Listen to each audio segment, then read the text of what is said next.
សួស្តីអ្នកនរគ្នាចឹងកាលពីវីដេអូមុនគឺខ្ញុំបានបរៀនអ្នកនរគ្នាពីរបៀបសម្រាយរឿងចិនមកជាភាសាខ្មែរដោយប្រើ tool all-in-one កាត់វីដេអូមួយអញ្ចឹងនៅក្នុងវីដេអូនេះដែរខ្ញុំនឹងមកបរៀនអ្នកនរគ្នាអឺមកបកប្រែរឿងចិនប៉ុន្តែមិនមែនធ្វើម្ដងបានមួយភាគដូចលើកមុនទេគឺយើងអាចបកប្រែម្ដងបានរាប់រយភាគក្នុងពេលតែមួយហើយអត់មានសំញាំច្រើនដោយគ្រាន់តែចុចមួយคลิกគឺបានតែម្ដងហើយជាដំបូងអ្នកនរគ្នាត្រូវតែមានរឿងសិន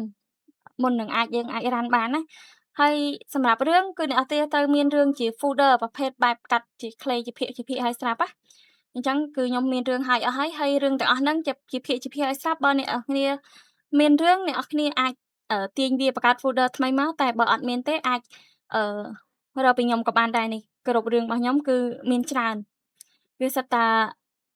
រឿងបកប្រែអត់ទាន់បកប្រែរឿងថ្មីៗឆ្លងភពអីហ្នឹងគឺមានទាំងអស់ហើយមានកាត់ជាភាគឲ្យស្រាប់ណាចឹងអូខេតោះកុំឲ្យផាតពេលយូរយើងចូលទៅកាន់ tool របស់យើងអញ្ចឹងនេះពេលអ្នកនរគ្នាទិញខ្ញុំទៅគឺនឹងមាន tool បែបនេះយើងបើកមកនេះនឹងចេញជា tool ទម្រង់បែបនេះឯងអញ្ចឹងពេលដែលវាចេញបែបនេះអឺយើងចាប់ផ្ដើមចូលទៅចុចពាក្យលើ Auto Run អញ្ចឹងពេលដែលចុច tool Auto Run វាចេញទម្រង់បែបនេះមកចឹងអ្នកនរគ្នាចាប់ផ្ដើមនេះចុចselect folder មកវានឹងឲ្យរើស folder រឿងហើយអញ្ចឹងយើងទៅរើសរឿងណាដែលយើងចង់យកមកបកណាចឹងខ្ញុំសុំទៅរើសរឿងសិនអូខេខ្ញុំយករឿងនេះ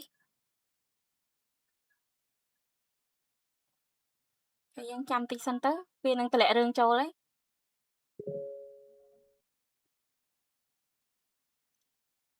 អូខេនេះ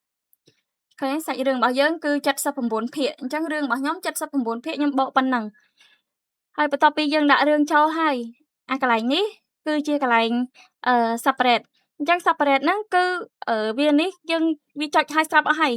កន្លែងនេះគឺជាកន្លែងសលេងណាអាខាងលើនេះគឺជាសលេងភ្លេងអញ្ចឹងអ្នកនរគ្នាចង់ឲ្យភ្លេងឮតិចឮខ្លាំងសេរីតាមនឹងមកហើយបើចង់ឲ្យវាបិទហ្មងយើងអូសឲ្យវាមកដល់0មកគឺវាបិទហើយឬក៏អាចចុចគ្រីសនៅវាបិទភ្លេងឮតែសលេងតួអង្គខ្មែរនិយាយទេ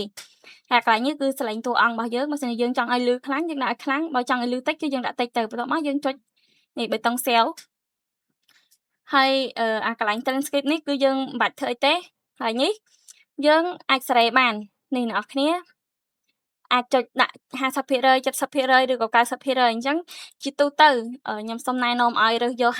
50%វាបកប្រែបានសមល្មមហើយវាត្រូវនឹងទំហំសាច់រឿងរបស់យើងណាបន្ទាប់មកកន្លែងនេះគឺ API អញ្ចឹងអ្នកនរគ្នាត្រូវមាន API ដើម្បីអាចយកមកប្រើ run នៅលើ tool បានអញ្ចឹងយើងផាស API ចូលមកតែ API នេះគឺខ្ញុំផាសរួចហើយបន្តមកទៀតកន្លែងនេះគឺយើងមិនអត់សេរីអីទេកន្លែងនេះជាប្រភេទ model ហ្នឹងបើអ្នកទាំងអស់គ្នាអត់ចង់ឲ្យវាស៊ី API ខ្លាំងអ្នកទាំងអស់គ្នាអាចរើសយក model ជើងបន្លាយ 2.5 Flash តែបើសម្រាប់ខ្ញុំរើសយក 2.5 Pro ដោយសារតែវាបកប្រែល្អប៉ុន្តែវារៀងស៊ី API ខ្លាំងអញ្ចឹងខ្ញុំចុចតែប៉ុណ្្នឹងហើយអូខេនេះចុច Save ចុច Close រួចរាល់អស់ពីហ្នឹងមកយើងត្រូវចូលមកកាន់នេះ Video Tool អានេះបើសិនជាតាមចិត្តយើងបើយើងអត់ចង់សេរីទេក៏អត់ទៅប៉ុន្តែបើខ្ញុំចង់សេរីឲ្យស្អាតទៅហើយអញ្ចឹងចូលមកដល់កន្លែងហ្នឹងកន្លែងនេះគឺខ្ញុំអត់សេរីអីបន្ថែមទេចំណែកកន្លែងនេះក៏ខ្ញុំអត់សេរីដែរអាមួនេះយើងចង់ពង្វិលវីដេអូនេះឲ្យវាត្រឡប់មិនអញ្ចឹងបើអ្នកនរគ្នាចង់ឲ្យវាត្រឡប់គឺគ្រីសបើអត់ចង់ទេគឺមិនគ្រីសទេអញ្ចឹងខ្ញុំចង់ឲ្យវាត្រឡប់មកហើយ filter អ្នកនរគ្នាចង់ដាក់គឺក៏អាចដាក់បានដូចគ្នាឬទៅប៉ុន្តែខ្ញុំគឺខ្ញុំអត់ដាក់ទេចំណុចកន្លែងនេះគឺខ្ញុំសូមដាក់និយាយថាខ្ញុំសូមដាក់ឈ្មោះអូខេចឹងអ្នកនរគ្នាអាចវាយ add text បានតែបញ្ជាក់គឺ add បានតែអក្សរអង់គ្លេសទេអូខេនេះខ្ញុំសរសេររួចហើយគឺខ្ញុំដាក់ជាប្រភេទ Telegram ខ្ញុំ admin បែបហ្នឹងហើយកន្លែងនេះគឺខ្ញុំឲ្យវារត់តែប៉ុណ្្នឹងទេបន្ទាប់មកខ្ញុំចុច add text មកអូខេនេះវានឹងចេញបែបនេះឃើញធំអញ្ចឹងអ្នកនរគ្នាមិនចាំភ័យទេគ្រាន់ចុច mouse ស្ដាំលើវាចុច edit មកនេះវានឹងចេញទម្រង់បែបនេះយើងទាញវាមកចឹងកន្លែងនេះចង់ដាក់ពណ៌អីក៏បានដែរសាច់អ្នកនរគ្នាទេនេះចង់ដាក់ពណ៌ណាក៏បានដែរតែបើខ្ញុំដាក់ខ្ញុំយកពណ៌ហ្នឹងបន្ទាប់មកទៀតនេះយើងចុចអានេះខ្ញុំវាអាស្រ័យលើអ្នកនរគ្នាសេរីទេខ្ញុំសេរីប៉ុណ្ណឹងហើយទំហំចង់ឲ្យធំឬក៏ទូចអីសាច់អ្នកនរគ្នាដូចគ្នាចឹងខ្ញុំសុំយកប៉ុណ្ណឹង បន្ទាប់ប៉ុណ្ណឹងហើយអ្នកនរចុចខ្វែងវាមកនេះអូខេវានៅនេះហើយយើងសេរីវាមកនេះហើយយើងអាចចុចមើលបាននេះចុច play view បានអូខេនេះវារត់ឡើងលើចុះពីក្រោមឡើងលើបែបហ្នឹងណាអូខេបើអ្នកនរចង់បន្ថែម image ក៏បន្ថែមមកនេះយើងអាច add បន្ថែម image ជារូបភាពប៉ុន្តែខ្ញុំអត់បន្ថែមទេហើយកន្លែងនេះគឺ blur អ្នកនាងអាច add blur បានអញ្ចឹងខ្ញុំសូម add blur បាំងកន្លែងអក្សរនេះតែបន្តិចទេដោយសារតែឃើញទៅវាអត់សូវស្អាតអូខេនេះបន្ទាប់ពី add blur កន្លែងហ្នឹងហើយបងអ្នកនរចង់ថែមកន្លែងណាទៀតក៏ថែមទៅតែខ្ញុំ add blur តែកន្លែងហ្នឹងទេហើយកន្លែងនេះ add text ឲ្យវានៅមួយកន្លែងអានេះ add image ដូចគ្នាប៉ុន្តែវាអត់រត់ដូចអាកន្លែងនេះទេអញ្ចឹងតែប៉ុណ្្នឹងទេអាកន្លែងនេះ resolution អញ្ចឹងយើងអាចរើសកម្រិតនៃច្បាស់បានសម្រាប់កុំព្យូទ័រខ្ញុំសូមរើសយក18ដោយសារតែ18នៅក្នុង tool របស់ខ្ញុំគឺវាច្បាស់ជាងកម្រិត 4K 2K នៅក្នុង CapCut ទៀត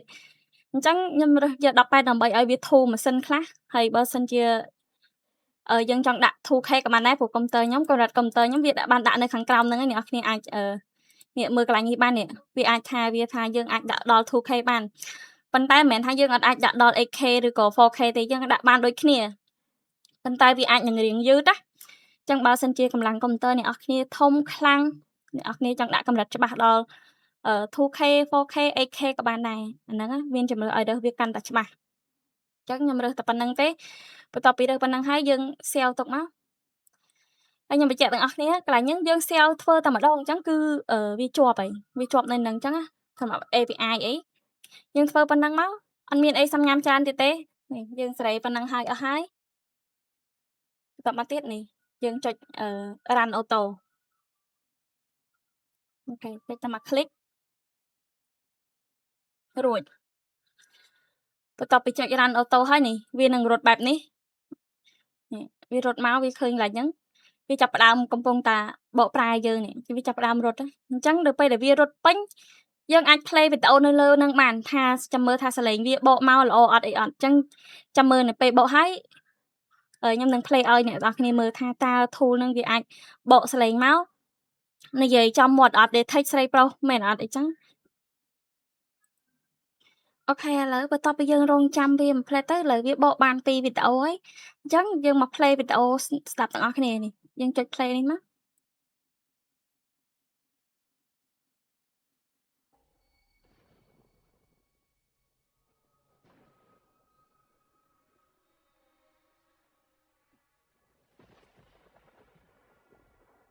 បោះវាចោលទៅគ្មាននរណាឃើញទេចាំសិនបើកវាចេញ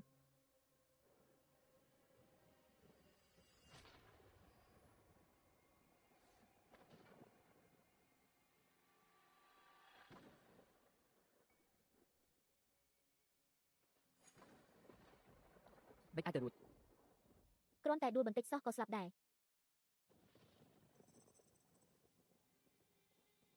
នាងស្រីអាប្រេងចាំមើលថានាងឯងដណ្ដើមប្រុសពីខ្ញុំយ៉ាងម៉េចទៀត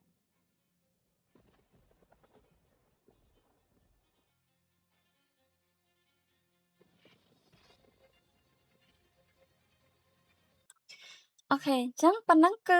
រួចរាល់ហើយវីដេអូយើងអាចបើសិនជាយើងចង់យកវីដេអូនឹងទៅផុសបដាក៏យើងអាចយកបានដែរអញ្ចឹងមិនមែនយើងយកនៅនេះយើងចូលមក folder ខាងក្រៅអញ្ចឹងយើងនេះចុចថយក្រោយមកសារ tool យើងវាមានមុខងារពិសេសកន្លែងហ្នឹងអញ្ចឹង folder មិញមួយណាអ្នកនរគ្នាពេលដែល add មកដឹងហើយនេះ folder ដែលខ្ញុំ add រឿងមកមិញអូខេនេះគឺសាច់រឿងនេះអញ្ចឹងវាពេលដែលយើងដាក់ក្នុង tool វាបកប្រែមកវាមានបែបនេះវាចេញទម្រង់បែបនេះអានេះគឺវារក្សាវីដេអូដើមនៅដដែលអានេះវីដេអូដែលជាភាសាចិននៅដដែលវាអត់បាត់បង់ទៅណាទេហើយអាកន្លែងនេះគឺជា script នេះអ្នកនរគ្នាអាចមើលបានវាទៅបកបានមិញ3ភាគអញ្ចឹងវាបកបាន script 3ភាគហ្នឹងអូខេអញ្ចឹងអាកន្លែងនេះគឺជា resale ហ្នឹងគឺជារឿងដែលយើងបកហើយ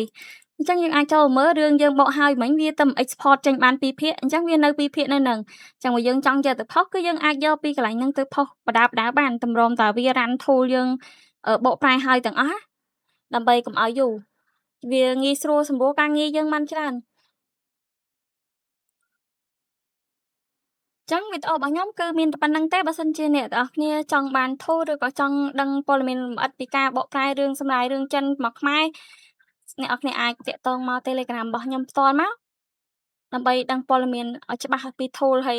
ឬមួយក៏អាចចូលទៅកាន់ website របស់ខ្ញុំក៏បានដែរគឺ tabaikprey.com អញ្ចឹងគឺនៅលើហ្នឹងក៏មាន tool ជាច្រើនដូចជាtool ចម្រៀង tool AI tool បង្កើតសាច់រឿង tool អីហ្នឹងគឺមានច្រើនខ្លាំងមែនទែននៅក្នុងហ្នឹងហើយបើសម្រាប់ tool នេះគឺអ្នកទាំងអស់គ្នាត្រូវទាក់ទងមកខ្ញុំផ្ទាល់ដើម្បីទទួលបាន tool ហ្នឹងណាអា tool all in one និង tool auto run ហ្នឹងអញ្ចឹងវីដេអូខ្ញុំគឺមានតែប៉ុណ្្នឹងទេជួបគ្នានៅវីដេអូក្រោយវីដេអូក្រោយខ្ញុំនឹងបង្ហាញអ្នកនរគ្នាពីរបៀបដែលយើងធ្វើរឿងចិននៅលើទូរស័ព្ទដៃម្ដងអញ្ចឹងដើម្បីទទួលបានវីដេអូហ្នឹងសូមអ្នកនរគ្នាមេត្តា subscribe channel របស់ខ្ញុំម្នាក់មួយផងទៅដើម្បីទទួលបានវីដេអូថ្មីៗហើយនឹងការបរៀនពីរបៀបបកប្រែរឿងចិនឬក៏ការធ្វើtool អីផ្សេងៗចំណេះដឹងផ្សេងៗខ្ញុំនឹងចែករំលែកនៅក្នុង channel ថ្មីរបស់ខ្ញុំអរគុណអ្នកនរគ្នាជួបគ្នាវីដេអូក្រោយ